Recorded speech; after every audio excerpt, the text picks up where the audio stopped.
Hello everybody, welcome back to the channel. In this one we are going to be working on the FG2. We're going to be making a custom battery relocation bracket. So if you own an 8th gen Civic Si or any Honda for that matter, then I'm sure you've come across the brand Hybrid Racing. Hybrid Racing has a battery relocation bracket that takes place underneath of the original battery bracket. They designed the bracket in order to make it fit for the Hybrid Racing cold air intake that fits in this area. I'll go ahead and throw up a picture of what that bracket looks like now. So I'm going to see if I can't make something out of some scrap metal that does the same exact thing. So because I work full-time in an automotive repair shop, we have a scrap parts bin out back, and I actually found these two pieces of scrap metal. They appear to be about 2/16 inch thick, and that is about the same thickness that the Hybrid Racing relocation bracket uses. So I'm gonna see if I can't use these two. So first I'm gonna start by getting this battery out and then taking the old bracket out as well. All right, we got the battery out. I went ahead and pulled out the old air box, the battery tray, and a couple of the pieces of the air tube here. The battery tray, needless to say, was completely rotted away, and it seemed to take a decent toll on this frame rail here. So that's awesome, but nonetheless we do have it out, so now we can start mocking up our brackets and see if we can't get something made here. All right, in theory we want the battery to sit just about right there. That will enable us to bring the intake over and use this for a cold air intake spot.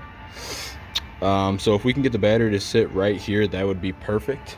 This is kind of an idea that I had at first, was to bend this top piece and then possibly make a hole in the top here to mount it to the frame, and then it would come down and the battery would sit down here at the bottom. I'm either going to do something like that, or I'm going to do it to where it mounts to the inside of the frame rail and comes down and sits in here. So I'm going to see if I can't get something mocked up, and we'll be back with an update. Alright, slight change of plans here. Originally, I was going to try to form a bracket that hung off of the factory frame rail here. But now that's not going to work out as planned. I made this small little bracket here. This is out of the steel bracket that I was going to use originally. This fits around the battery width-wise, so like that. Basically, the idea is that the bracket sits down there something like this, and I will fill this hole with weld and weld it to that subframe down there. It's not going to be in the way of anything. It's actually a really nice location. I also drilled those two small holes on each side here, so that when the battery sits in this little bracket here, these holes can line up and I can still utilize the factory battery tie down. So I'm going to get that welded in and then be back with an update.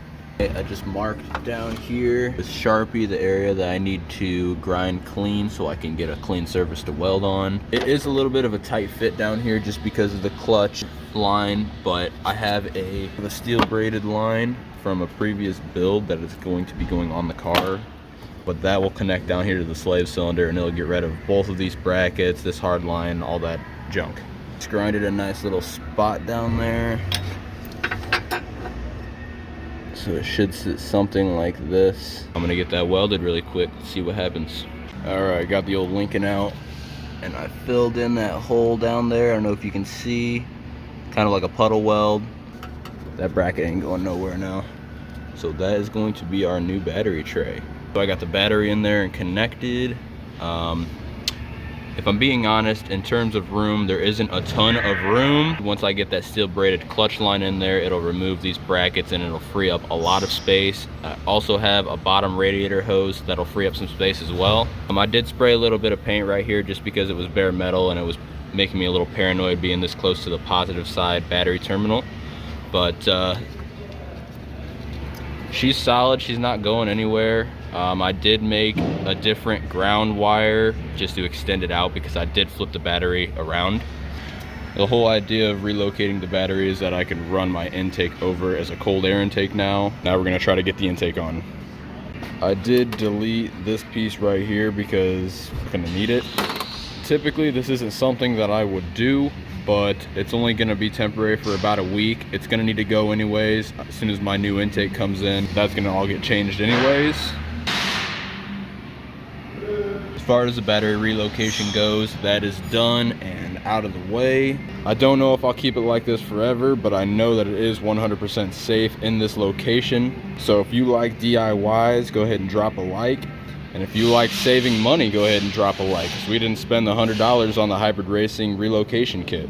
Theory that is a lot nicer, but it does the exact same thing. Eventually I will be going the Skunk 2 Alpha Series long tube headers, but until then the high flow cat and this cold air intake should be worthy of a tune through FlashPro. So I was really just trying to get the battery relocation knocked out so that when the intake comes in the mail, I can throw that on here in a couple days, and then when the FlashPro comes in the mail, I can program the car immediately. So that's about gonna do it for this video, guys. I know it was a short one, but we had to get that battery out of the way. If you like what you've seen in the video, go ahead and drop a like down below and stay tuned for the upcoming videos.